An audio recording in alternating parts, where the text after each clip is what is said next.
Do you remember the first time you sold a piece? Yeah, so the first time I sold a piece was actually not a print.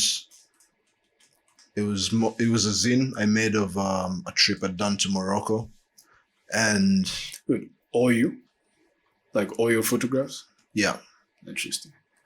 So I'd gone to Morocco. I think this was end of year 2018, turning to 2019. I was there for the new year, and I brought my Canon A1 program, my very first one, and I just took a bunch of film photos. And I remember during the trip running out of film at some point, and then getting to a place in Marrakesh. There's like an old film lab, and like just having the best conversation with the guy who ran the place, and ended up getting like a bunch of expired film. But anyway, it was a zine that I made from just all the film photos I took in Morocco. And then when I printed it, my intention was not to sell it, but to just distribute it to friends. But one person offered to pay me something for it. And then from that, I decided to make it donation based. So pay as much as you can. Because initially I never thought someone would want to buy it. I just had the idea to distribute this to my friends. Wait, so person who offered to buy it, was it a close friend? Yeah. So this was a close friend of mine who'd kind of seen me just doing my shit in the bathroom back where we used to live. I used to develop film in the bathroom, and I'd like turn the lights off, and eventually got like more equipment. But yeah, this was one person who I used to live with, who's still one of my best friends to this day. And yeah. He just offered like, hey, like how much can I pay for this? Exactly. It's a good friend, man. Yeah. It's a good friend. For real, for real. Wait, so where'd you get this idea to like create the magazine? I watched a few YouTube channels. I remember Willem Verbeek was a big inspiration actually for me even starting my entire film journey. I used to watch this guy on YouTube all the time, and he'd made a zine, and this was like when the whole idea of making a zine about whatever came to mind. So when I did the trip to Morocco, I thought, yeah, okay, I'll make a zine of my time in Morocco, and ended up doing that. And yeah. So you printed this out, and how many copies did you get out? I did 30 copies. Interesting. When did you get that giddy feeling of like, oh shit, I have a zine made? Man, so this same friend who offered to buy the initial zine had a lot of knowledge in InDesign, which is the software you use to make these zines. So him and I worked on just the design of the zine, and I remember I had like these whole ideas in my head, and we'd sit down and he'd just like, move things around on InDesign. And big shout out to, Toby, helped me quite a bit with the zine. So yeah, the giddy feeling came from honestly just the first time I saw the proof copy from the printer. It's like, wow, this is crazy. Because then I'd had the choice of, okay, what sort of paper do I print this on? So you see it on a computer and it's all the same. It's a PDF. And then you go to the printers and they have all these sorts of papers that you can print on. There's all these printing techniques you can choose to go with. So eventually I ended up, because it was something I meant to just give to friends, I went with the cheapest option that was also kind of, let's say, optimizing on both aesthetics and price. So I went with a matte cover with glossy pages inside. And then with the binding, I just went with staple binding, which is the most basic sort of binding. And it was a 24-page zine with, I think, 36 photos, which is the same amount of photos in a film roll. Yeah, holding the proof copy was just wow. And then after seeing the proof copy, showed it to my friends, and they're like, yeah, that's cool. And then I was like, okay, let's do the full run now, the 30 of them. And then having a 30 as well was a different level of wow as well. I see. But the first copy is always just precious. So you mentioned this YouTuber who's doing his own zine, and where else do you typically draw inspiration from? Does it come mostly from people on YouTube, or where else does it come from? Everywhere, everywhere. I think inspiration comes from maybe even listening to something that I enjoy that draws a feeling from me, and I think, wow, it'd be cool to create like a visual aspect to the same feeling. And like, I think I just translate. So inspiration comes to me in one way and it comes out in a different way. So I'm just kind of translating between one thing and another. But translation is all over the place. I remember a few weeks back, I took the train and this guy who was selling roses, he was carrying like a big bouquet of roses. So he comes in and he sits down and he's watching the pair of guys like across from him just having the conversation. And I remember just noticing the most intense stare I've seen in a long, long time. And I was just observing this group of people, and that stare in like the guy's eyes was so intense. I remember thinking, wow, like if this was like an actor in a movie I shot, like this would be crazy, just how intense that stare was. So yeah, just moments, man. I think inspiration is everywhere. I think the key is try be observant and like notice the environment, and then inspiration is always kind of there. Let's see. You spoke of yourself as like a translator, and for me personally, I think that when I hear you say translator, I kind of also hear like, here's my style of seeing the world around me, and like it translates into your art. Mm-hmm. I have a question about style when it came to you. Like at this point in time, it seems to me like there's a creative style to the work you do. Like if I see the photo, I don't even need to know who it's from. I know it's a photo from you. Thanks, man. Do you feel like your style is something that you came in with like a particular idea, and then you were able to match your skill level and your craftsmanship to meet that? Or did you just like make your art pieces, and then over time you started to realize unconsciously like, hey, this is what my style looks like? Do you relate to either of those two options? I think I relate to both to a certain degree. My style, and I still question what my style is. I do realize that I have a way of going about things that may abstract some elements. And I think my style has become my style because of, I guess, the emotion behind it, or like the feeling I try to convey is more or less through and through. You could tell it's like my story, and it's coming from my own, experience, my own personal experience. And so when people tell me there's a certain element to my work, I do appreciate that. And I do realize there's ways in which I've tried to stick in those bounds. But I also want to never really say I have a style. I also want to always explore the boundaries of what I can do. And I think I'm limitless, and I think everyone is limitless. And yeah, in that way, I think style just is a result of doing things that are interesting, and then over time there's a theme that develops.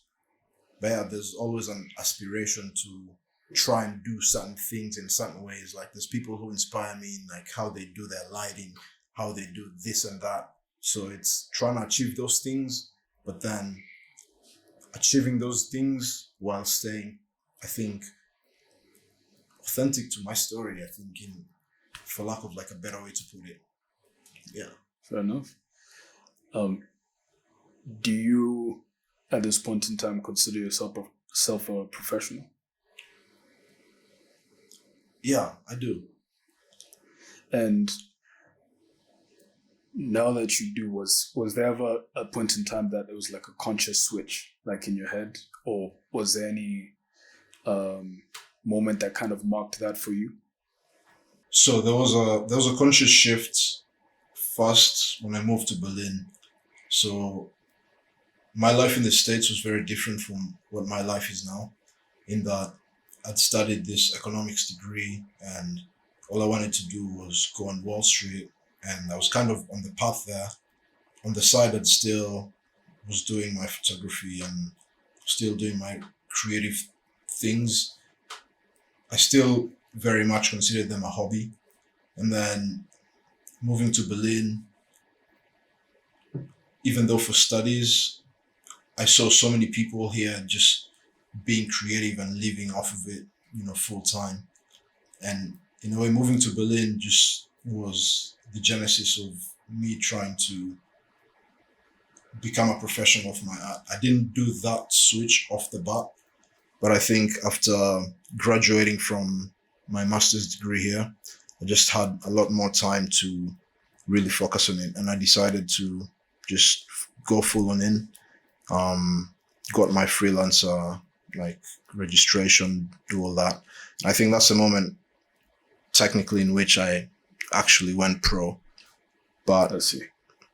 I think I thought of it professionally as soon as I moved to Berlin, and I saw other people were making it, and even in my studies, I was still trying to do it on the side. What's the compliment you get most about the work you do? Yeah, I think it's back to what we were talking about earlier. I think a lot of people think my work is striking, could be raw, or powerful. But I think striking, raw, along those realms of just evoking feeling, I think that's a good compliment to get. I've also gotten things along the lines of just intellectual, especially with the Polaroids I've done. Just recently at the No Man's Land Christmas market, I was showing some Polaroid transparencies. And so having people see them just in the book as they are, and then pulling out the top layer to show them that, this is a photo that is comprised of two photos that have kind of been collaged intentionally to create this one piece. So yeah, powerful, raw, intellectual, striking.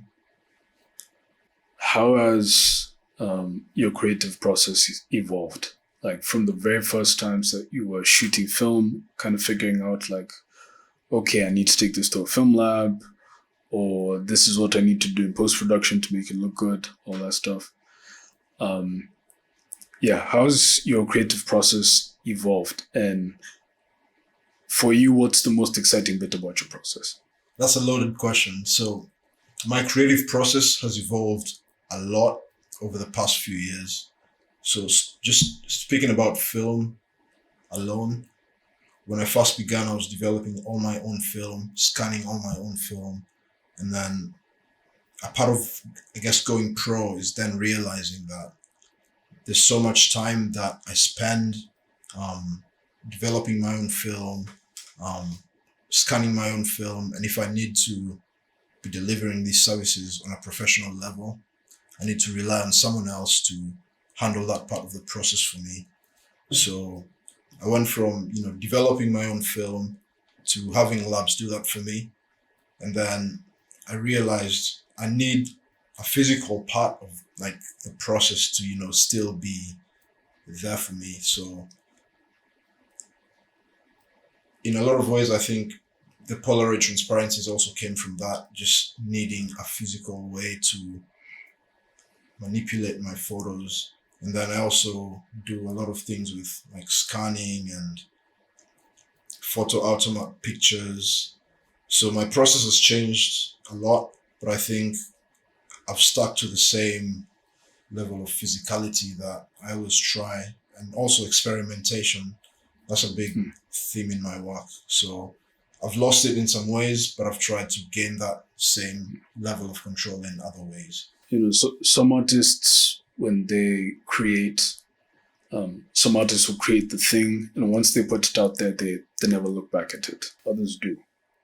Do you go back to oldest work and compare it to what you're doing now, or even just to reminisce? Inevitably, I do. For example, just the Polaroids, I have a whole bunch of them. And so when I'm, say, organizing them, I'll eventually go back to like Polaroids I took time ago. But I also do photography for sentimental memory reasons. And so I'm always bringing a camera around with me. And I do take all these casual photos that don't even end up on any of my artwork. So going back to my older photos is also part of me just being sentimental and like reliving old memories. But I've also gone back to older work to create newer pieces.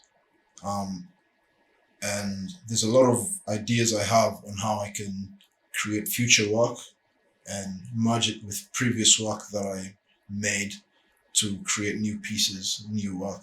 So going back to old work is not only a necessity for me, it's also just part of my day-to-day as an artist, organizational wise or inspiration wise. I think it's important to just Go back previous work. and look at your previous work. Yeah. Fair enough.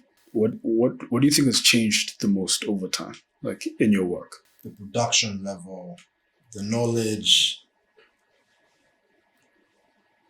the people I know, a lot has changed. A lot has changed. Everything has changed. There's a lot of things I didn't know when I first began doing photography that I do know now. There's also a lot of ways in which my craft has evolved from trying to take a photo to trying to convey an emotion or trying to tell a story in a way that encompasses more than just the visual sense, in a way that brings about maybe even the audio and like the touch and, so even in the way I think of my work and my potential, there's two very different things from how I first started out to where I'm at now. With the knowledge I've acquired along the way, a lot has changed for sure. Do you remember the first time someone reached out to you for a paid gig? It had to be, okay, I can't remember. It was one of two gigs. So I do remember they were both when I was doing my bachelor's, and I was always known as the guy with the camera. And I got two gigs. So one was through my friend Darian, who also was one of my flatmates for the longest time. We were part of this business club in school. They needed headshots for the website. And so me being known as a guy with a camera, they're like, okay, do you want to just take photos for this? We'll pay you this much. I was like, yeah, sure, let's do it. And then there was another one, which was like an African themed event. I think this was actually the first one. So this was like an African night, and same story. The African crew had taken like a few photos of like people on campus, and I'd share them on Facebook. Back then, like Facebook was big, and so yeah, they were like, "Do you want to do this?" I was like, "Yeah, sure, let's do it." Got paid. I was happy, man. I was happy. I remember on my Sony A6000 with the kit lens, I was a big dick swinging. Oh, you can't say that on the podcast. Have you ever had like a family member call you a photographer? just randomly, like, I don't know, you guys are at like a Thanksgiving thing, and you guys, someone's just like, oh yeah, Ian's a photographer. Yeah, you know what? That's happened, but it's very rarely happened. As much as a lot of times my family members have also seen me carrying around cameras, they never really call me a photographer. But my one aunt, who I spent quite some time with, she's also very creatively inclined, and I think she could see from like the get-go like where I was going with, and she immediately was telling me of these ideas of, hey, you could do this with like your photography, you could do this and that. And so she's the one who's really called me a photographer from my entire family. Like my parents understand what I do now, but it was only until recently that happened. They came to my first exhibition, and they came to the first exhibition that I had. And yeah, it was cool. They got a print, and yeah, it was really nice to see that my parents also like care about what I do and understand what I do. Up until this point, I know you've lived on 3 different continents.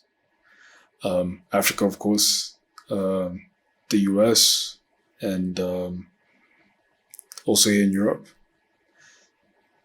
Is there any difference in what you choose to shoot, how you feel, or the kinds of projects that and artwork that you like to create, depending on where you are? Do they inspire you in different ways? They do inspire me in different ways. Okay, I'll explain. So, being in the States was the first time I was, going out of Kenya a long time. And this was the first time I was also experiencing, just all these foreign cultures in a foreign land. And I think that was the most formative period of my life, for sure. Because then being removed from Kenya, where all people around you are black, and then being taken to this whole new place, going to this new place, and then the whole concept of race comes into play, something you've never thought about. So questions about identity, really like began there like a whole lot. And so my work from Africa has then now been inspired. So I think I began my photography journey as a way to document my stay in the States, just to send my photos back to my family back home. And so what I consider my work on the African continent is after me going to the States and then recognizing all these things about my identity, and then now going back to the motherland, it's then, these are my people, and like, this is like really where I belong. It's like being in the States, meeting these African American people who just, I met this girl. I remember like my first few days on campus in the States, meeting this girl, Imani, her name. Imani means faith, in Swahili. So I'm like, do you speak Swahili? It's like, oh no, I don't speak Swahili. So where are you from? It's like, oh, this girl was from Philly, but she didn't know where her heritage was from, as a result of just transatlantic slave trade. Things we'd like studied in like history class in secondary school. But then being in the same class and like being friends with a person whose name is Imani, your language, Swahili, faith, doesn't know where in Africa they're from. And then you recognize how, even to the clan where you're from, and then you start valuing these different parts about who you are and your identity. And now going back home, there's a newfound sense of appreciation of just who you are, and like you know you to the core, and like a lot of people don't know them, but you know you in that way. So there's that sense of just newfound appreciation in like who you are, your language, just the way you do things. So that's the way my work in the States and my work back home differs. My work in Germany is now then learned experiences too from these two places. In Germany, I'm not for the first time experiencing a foreign culture. It is a foreign culture still to me. It's a new language, but it's not as big of a shock, as that first transition from Kenya to the States. So here, my work is still inspired in a different way, in that now here I am black. Being black in the States for real was a different experience from being black here. And being black here is different from being black back home. So identity is always operating in... Like back home, it's not even thinking about being black at all. Yeah. So here there's new challenges, and that inspires new trains of thought, and that inspires new work. And then there's all these learned experiences just from aging and being privileged enough to just take on new knowledge, new experiences that then inspires my work differently. I think a big way in which my work has evolved in Germany has been just being in this network of people who are doing a lot of cool creative things has inspired me to realize how much more of my creative mind I can channel into different projects, not only photography related, but installation, anything. I want to be physical. I want to tell stories in the most effective way, and that's evolving more senses, and that's evolving more communication with the audience. And here it's just exposure to so many different, more like art forms. Yeah. I think being here in Berlin, especially, it's almost like impossible to escape the outside of Berlin. 100%. You know, like here in Berlin, there's always exhibitions going on. There's always exhibitions going on, and just like so many of them as well. And yeah, just people doing all sorts of different things. Like I never really thought about installations until I came here to Berlin. But yeah, apparently there's so much more that you can do with art than just like painting, drawing, maybe music. There's like other stuff in between that's really cool. And yeah, I think it's just nice to see how like you go to a bar and you can tell someone was just playing around and they ended up with. I like that feeling. Like just because it's a business doesn't mean that it has to be like blank walls and just nothing going on. You can be playful with it as well. 100%. When did your interest in film photography begin? So my interests in film photography began from just watching YouTube channels. Willem Verbeek was, I think, the one main guy who got me into the world of film. And so I bought my first film camera. It was a Canon A1 program, I think 2016. And then I got a roll of Ecta 100, which was my first shot, roll of film I ever shot.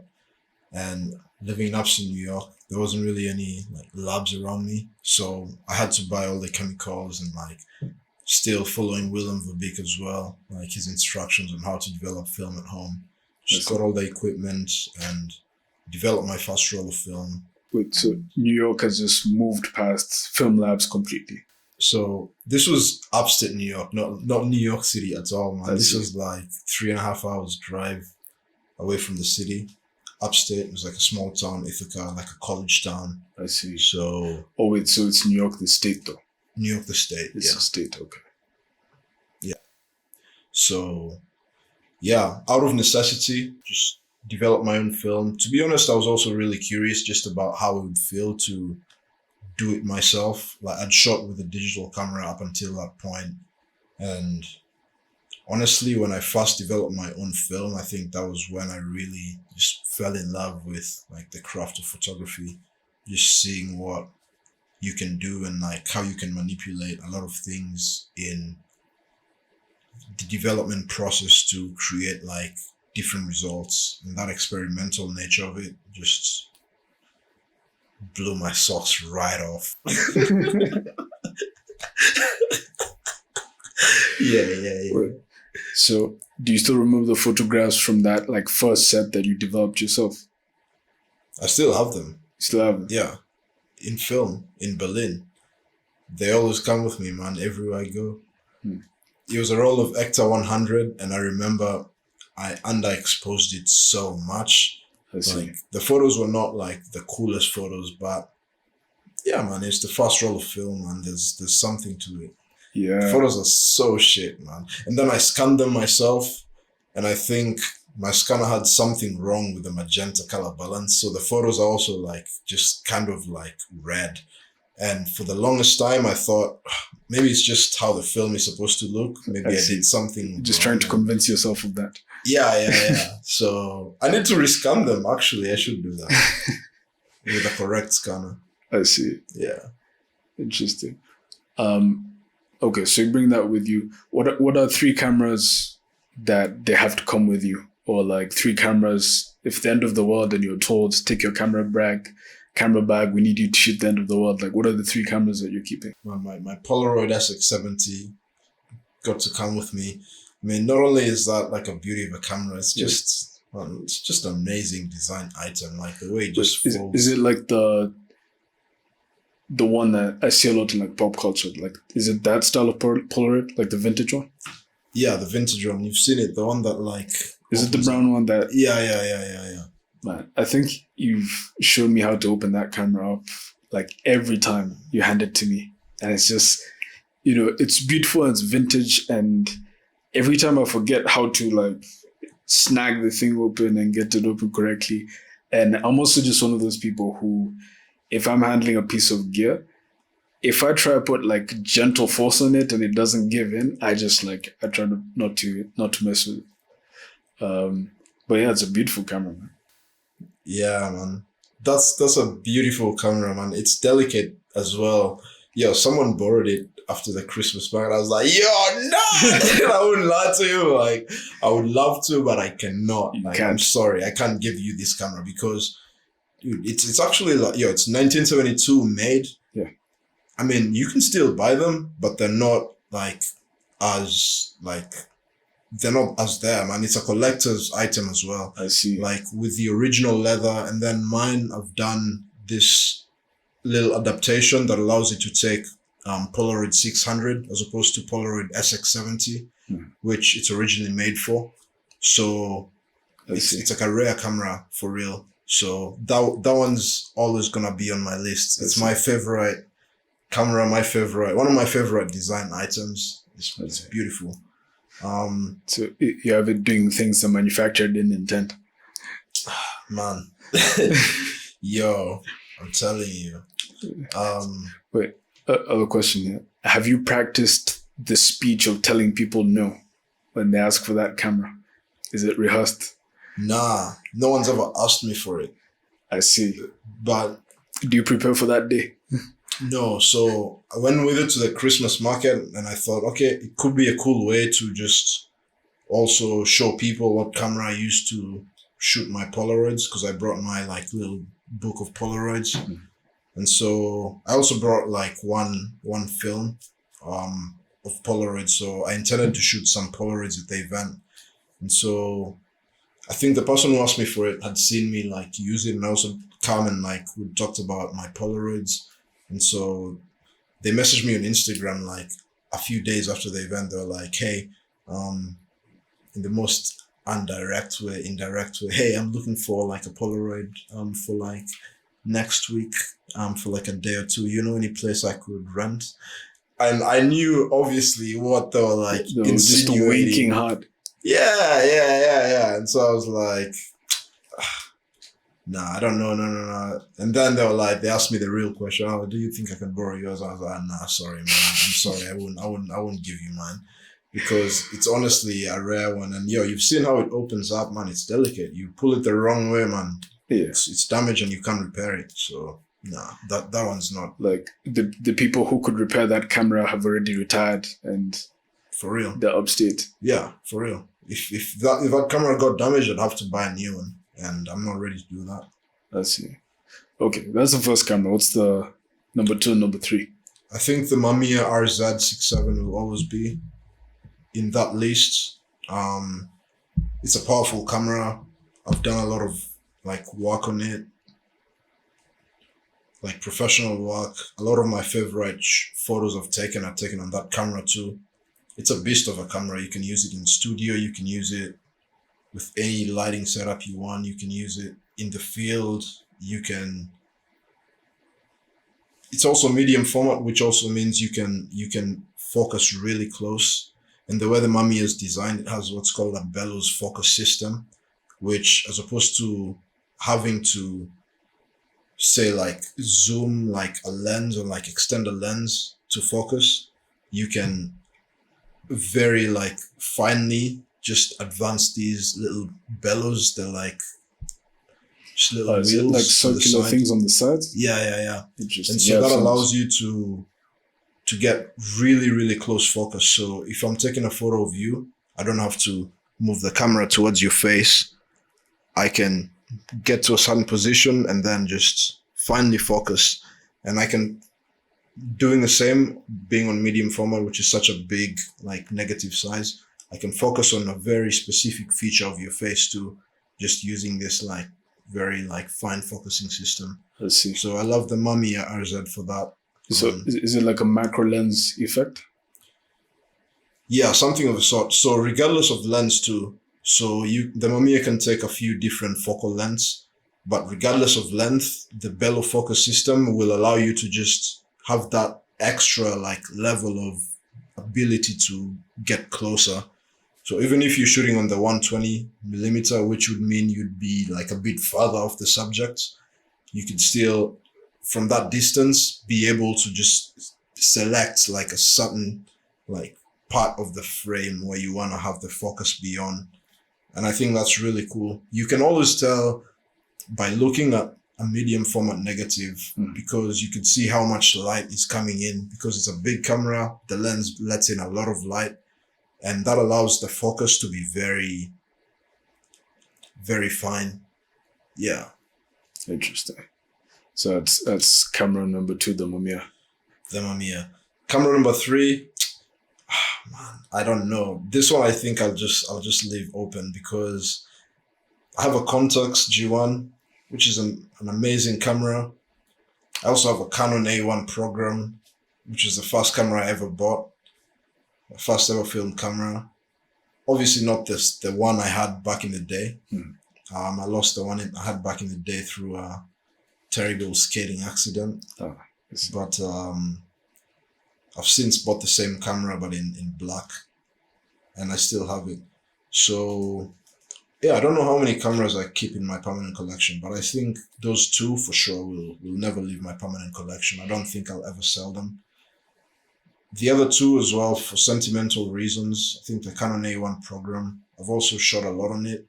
Contax G1 as well. I've had both of his cameras for about 5 years now. So when you've had a camera for that long, it's hard for it to leave the pile. So some have come, some have gone. These are like the top 5, I think, top 4.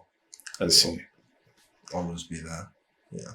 I see. But the rest are available for adoption. Yeah. Fair enough. Yeah. Can you describe the moment that you felt photography like switch into a passion?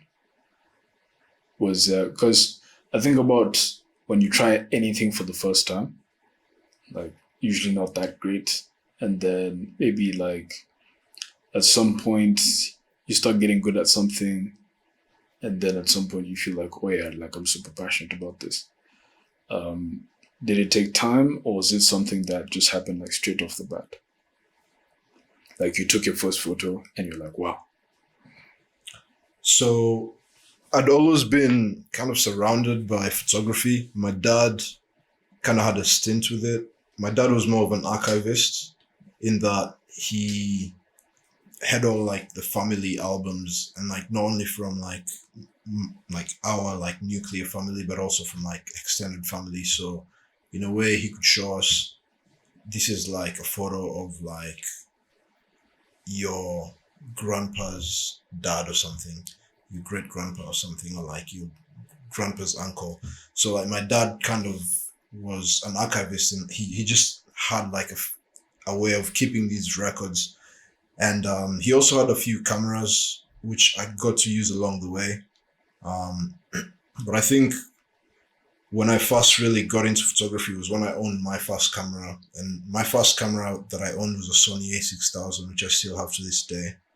And I bought this camera in 2015, I think August, when I'd first moved to the States. And I remember this was my first camera, and like I remember this was my own camera.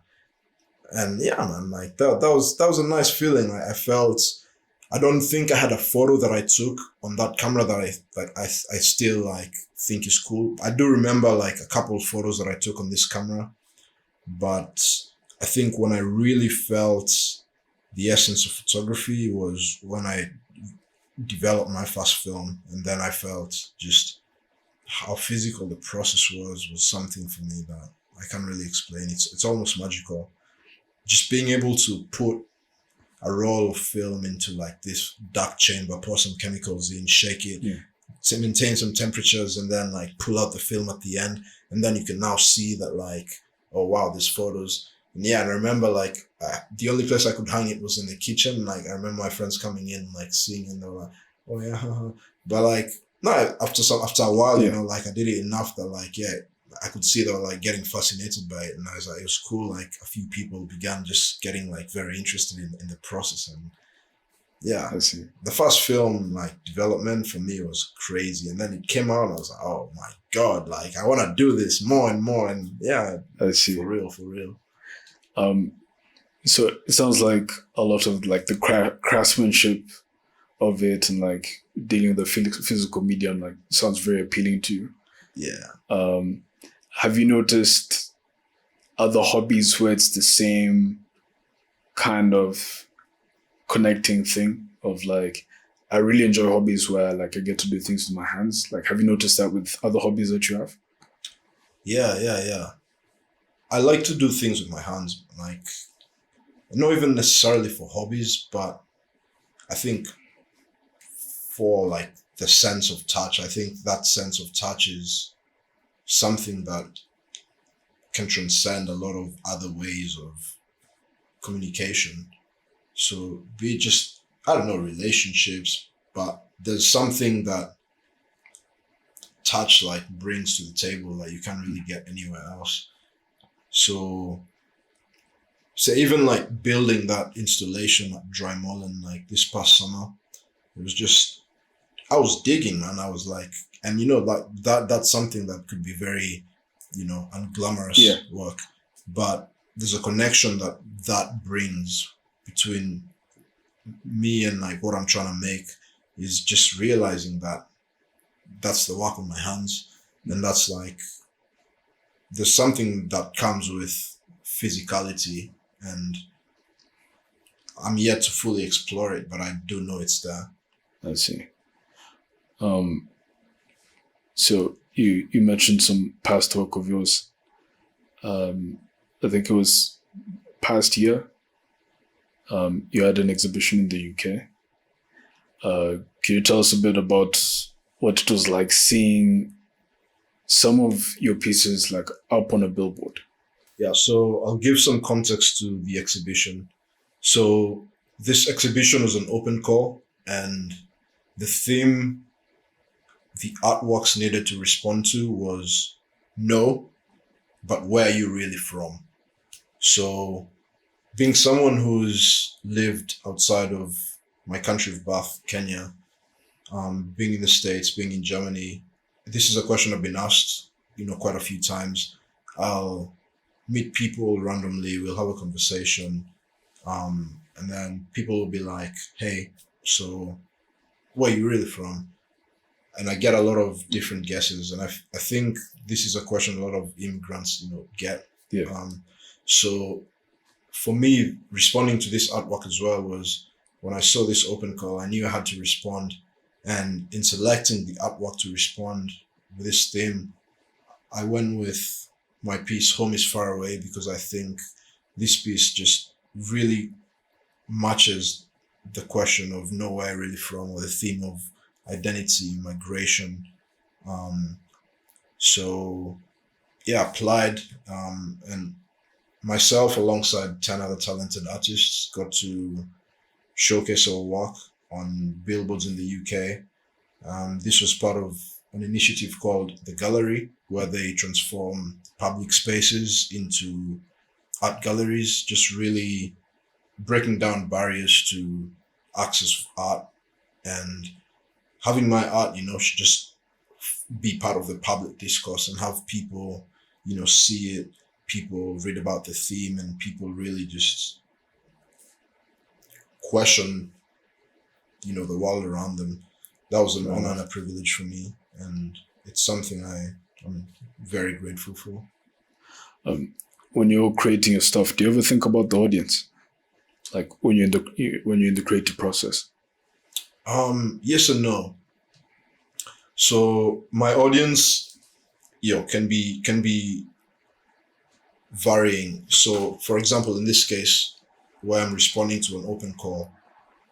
My audience is the judges of the open call. So I'm thinking, how does my work connect to the theme they're going for? So my audience in this case is different from, say, something I'd create just out of wanting to create and then share it out to the masses. There's also a lot of work I've created that doesn't necessarily have an audience. So my audience does matter, but my audience also doesn't matter. It really depends on what the setting is. If I'm doing professional work for a client, I also realize ways in which I may have to kind of compromise my vision. So yeah, my audience does influence my work. And yeah, I think it's always going to be that way. Let's see. Has there ever been times where you've kind of needed to take a step back from shooting, photography, just like making art? Yeah, 100%, 100%. Sometimes you just lack inspiration. Sometimes you just don't feel the itch, to put something out. And I think times when you feel that itch, that like yearning to put something out, like that's the times when you just put out like the best work. So I think I just learned to listen to myself and realize there's times when I wouldn't be putting out work, and I may be taking in a lot of inspiration, still part of the process. Maybe I'm not putting out as much work. So I still try and stay creative, but realize that my output is not all there is to me. I'm always creating. Maybe I'm taking in inspiration, but it's also important to just take a step back, maybe listen to yourself. Sometimes also like my style just bores me. Like there's a style of photography I think I used to have that I don't really have anymore. And it just took me realizing that I don't really enjoy this anymore. So these moments can also be just a sign that you need to try something else, just do a little bit different. I see. So you just got to a point with the way you were doing things and you were like, yeah, this doesn't work for me anymore. I'm not interested to create this. Yeah. Interesting. Or it's when you do something over and over again, then you feel like you need a new like branch to get on to keep the interest in the same thing. Like if you eat the same food every day, I see what you mean. At some point you need to add a little something to make the same food feel different. You know what I mean? I understand. Yeah. Yeah. I mean, just even being able to identify that, I think it's a skill on its own. Like sometimes you can get into a lot of monotony in life, and for me personally, some days it's just like, oh yeah, I need to push myself. But then I think once I realized that sometimes it's also just a matter of like taking a step back and just doing something different. Like if you like working from home, maybe go work from a cafe. Mm-hmm. Or like if you like doing things this way. Sometimes even if you're good at it, like sometimes it's good to just shake things up and see what else is out there. And yeah, it's been such a good lesson for me personally to just like switch things up every now and then. Because sometimes it's just a change that you need from whatever you're doing. So yeah, and I mean, there's like so much fun you can have in life. Like there's so much to see. I don't know if there are any trips that for you like helped really inspire you, or like once you went, is there any place you've been to where when you were there, you're like, okay, now I feel such a huge urge to create? I think, yeah, whenever I go back home, I feel a big urge to create. And I think that's also just from realization that I've been living outside of home for like this much time, and in a way I think I should create here as well, because this is actually where I am from. So whenever I go back to Kenya, man, I probably shoot a load of film. I also always feel the urge to want to create when I'm back home, and I think that's the only place I feel like that strongly about like creating. Otherwise, I think any new place that I visit, I'll always bring my cameras and I'll always want to do something. But when it comes to home, Kenya, I think there's something special there in that. Yeah, I think there's like maybe a fear of missing out from just not being home for this much time. I see. And Yeah, FOMO. yeah. Yeah, and it's even more interesting when, like now, whenever I go back to Nairobi, it's interesting just seeing like, oh, okay, I don't remember seeing that building there. Like that's new. Or when I'm back in NyegeNyege, like I just look around and see like someone put up a business here or someone did something there, and you also start to realize even with the people close to you, like people have changed or like people decided to start. Yeah, or just they no longer shop here. Like yeah, people have kids. I think that the kids one especially, or like people getting married, it's just crazy to see that even when you're away, like life goes on. Like, people just keep on living their lives and keep moving. So Thoughts. that's cool. Do you feel like a different person in the US versus like Kenya? Does it have any effect on your personality? For sure. Yeah. On a lot of different levels, and there's a lot of different, I think, ways I've thought about it. Well, first and foremost, say in Kenya, right? You go there, you obviously, you're not talking to people the same way you're talking out here. You're probably switching up the language. You're probably switching up like just how you say things. Already, like as superficial as that may seem or sound, that's already like a different persona being presented to the world. Then there's the added idea of just social identity, You're not around the same people you're around when you're in the States. When you're back home, you're around family, you're around just people who are near and dear to you, people who you've encountered in a different like time in your life. So that also influences like how you are. There's obviously also the whole aspect of just social identities again, like back home race doesn't really count, right? Everyone looks like you. Out here, obviously, that plays a role in how I think about myself. I won't lie. If I said it like it doesn't in a way like, yeah, race is mad here. No. But, yeah, fair enough. And, one thing that I realized, because, just crossed my mind and I was like, the people who don't live this double life of, like, I'm back home versus I'm away abroad.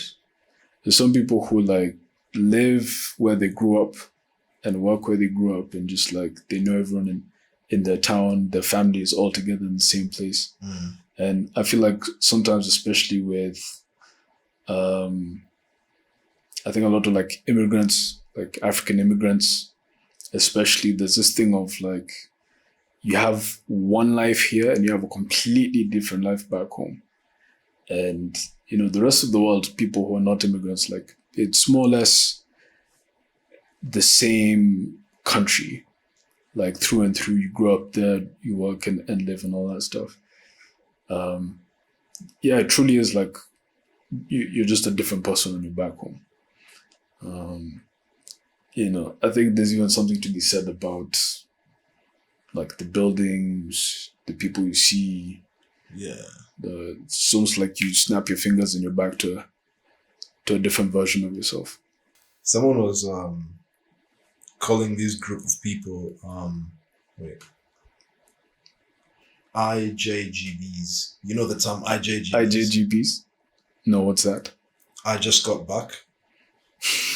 There's like a crew of people who are terrorizing the streets in December all over Africa, man. The IJGBs, man. I just got back, man, from Lagos to Nairobi. I'm telling you, this crew of people is crazy. Man. And that's honestly like a lot of times too, when you go back home after being abroad, there's that additional layer of you probably beefed up financially, you know what I mean? Of course. So yeah, you're going back home, man. You're not the same nigga, man. You're not the same dude. You're not the same person. Hey. Yeah, man. It's so, and people can tell. You don't even need to go out of your way. People can tell. People can tell. Yeah. Yeah. So you've moved quite a bit. How do you go about like starting afresh and like meeting new people and getting to know the culture, kind of figuring out the people? Like, how do you do that whenever you've moved to a new place? Do you feel like that's something you have a bit more figured out? I won't say I have it figured out, but I think I've like done a fair share of like networking like in the past, and I think networking is like a big part of just any sort of industry. So I think that's one thing I've tried to use a lot to my advantage. If I'm out and always bring my camera with me, I'll probably like inevitably end up taking like a photo of someone who maybe will connect me with someone else or something like that. So networking is like a big part of like what I do. Settling into a new place is obviously like always gonna be hard. And for me, I think settling in Berlin was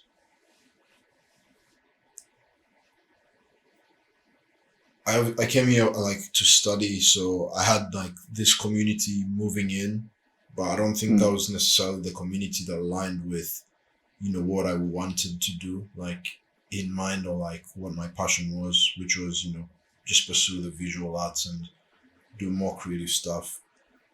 But through that network, I found like other networks, and like it's always been through someone, you know, someone. And I think just putting yourself out there is more beneficial to creating these sort of networks, because then when people see you, they can like maybe remember you from like this place, recommend you to someone else. And I've just been able to connect with a lot of people just based on that fact alone, where I go to a party, hey, this is the guy with the camera. This always the guy with the camera, you know, like that's actually like kind of my brand. I always have a camera on me, and I think that in its own way like allows me to not only meet people, but also have people like maybe talk about me or share things related to like photography with me, and that's something that's cool.